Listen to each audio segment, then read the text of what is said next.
Des dizaines de silhouettes, encore masquées par l'obscurité de la nuit, courent vers la mer et vers ces bateaux. Certains portent des gilets de sauvetage, d'autres non. Parmi eux, des familles, des enfants. Près de 30 000 personnes ont traversé la Manche dans ces conditions en 2025. 1442 rien que la semaine dernière.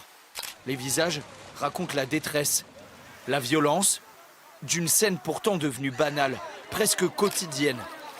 Des départs en pleine journée sous le regard de vacanciers et la fermeté des forces de l'ordre s'avère inefficace. La réponse de l'État se concentre sur la lutte contre les passeurs, dont le camp de Lone Plage est devenu le terrain.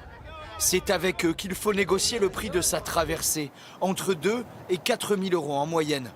Et avec l'argent vient la violence. Au moins 4 fusillades mortelles sont survenues ici cet été. Il y a un gars qui est mort ici hier. Ils ont tiré 18 fois. Il y a trop de passeurs et trop de problèmes entre eux. Une situation explosive qui dépasse les frontières des campements. Ces derniers jours à Gravelines, des commerces, des habitants ont subi les dommages collatéraux d'affrontements entre migrants et forces de l'ordre. On a vu des CRS arriver, mais ils se sont fait caillasser dans le bout. Et en sortant, j'ai constaté mon pare-brise et puis mon carreau. Et une belle frayeur pour mes enfants, quoi.